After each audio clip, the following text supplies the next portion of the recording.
One day on a plane headed for San Francisco, a flight attendant noticed a young teenage girl who appeared disheveled and out of place next to her traveling companion who was significantly older and well dressed. When the flight attendant tried to exchange pleasantries with the pair, she was met with hostility and defensiveness by the man. The flight attendant decided to leave the young woman a note in the bathroom, and later, when she checked for a response, she found three words: I need help. The flight attendant then notified the pilot of what she suspected was going on, and when the plane landed, authorities were there in the terminal waiting for the man to arrive. Human trafficking is defined as the illegal buying or selling of human beings for prostitution, forced labor, or any other form of abusive exploitation.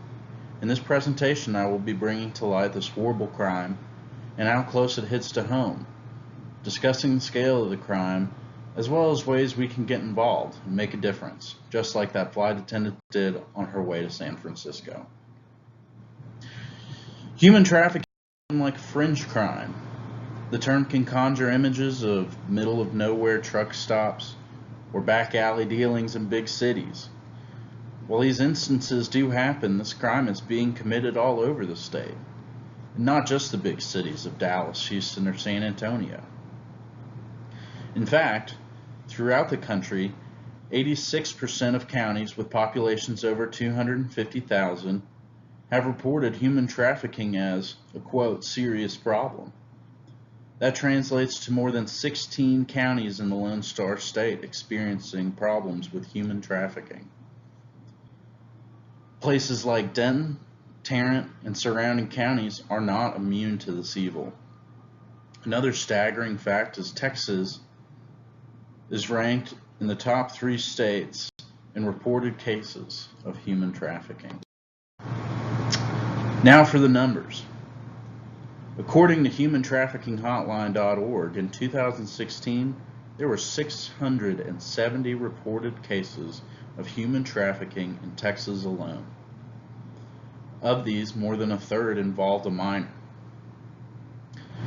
Now, a typical Texas response to this might be to look at Mexico and the border issues we have between our state and Mexico for a scapegoat, where in reality, only about half of these cases involve people who are not American citizens.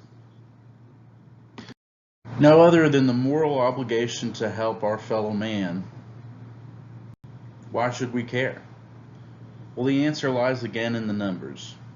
The University of Texas published a study claiming there are over 300,000 victims of human trafficking in our state right now. For people who see dollar signs next to every piece of legislation, the approximate lifetime cost to provide legal assistance and medical care is $6.5 billion for only the victims under the age of 17.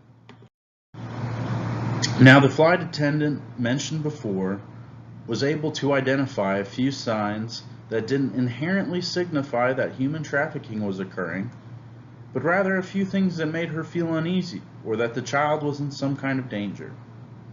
Here are some ways to recognize possible instances of abuse that are indicators of human trafficking, but also keep in mind that these can be applicable for a much broader identification of abuse.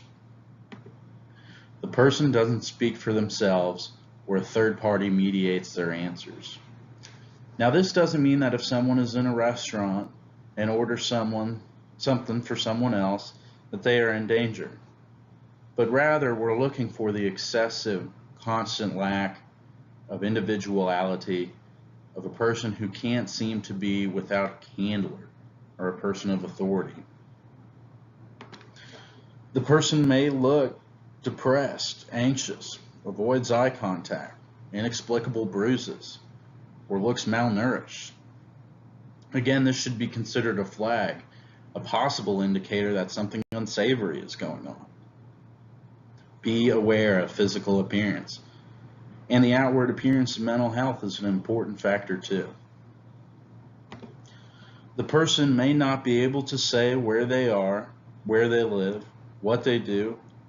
They may claim to be just visiting, or they might not be able to articulate how exactly they make their money. Try to ask questions to explore the alleged victim's living situations. Ask about exterior locks on their homes. Ask about proximity to quote-unquote bosses, or ask questions relating to money to see if the alleged victim has a grasp on their own finances. The victim might also show signs of not being in control of their own things. They might express a lack of personal possessions or a looming debt over their heads that they can't seem to work off. These are all indicators of possible human trafficking. What can we do to help? Now, I've gone over how to identify these possible instances of abuse, but what exactly is out there to help these people?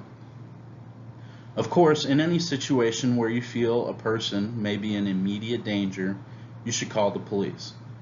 But outside of that, there are other options to explore. I've provided for you the hotline as well as the web address where you can report suspected cases of human trafficking. In broader terms, we can contact our local lawmakers to further push through laws protecting victims and punishing abusers to curb this terrible crime. One piece of potential legislation I've seen, or rather an idea for legislation I've seen in my research, has been to train truck drivers to better identify when someone needs help or is a victim of this crime. But the biggest thing we can do is to instigate awareness. Not only being aware of the people around you, especially the ones who seem vulnerable, but also by being a voice of the issue. Research more warning signs on your own and how to deal with them, and get out and spread the word so others may do so themselves. One person or one law won't stop this crime, but we as a community, as Texans, can stop this abuse from happening in our state. Thank you for your time.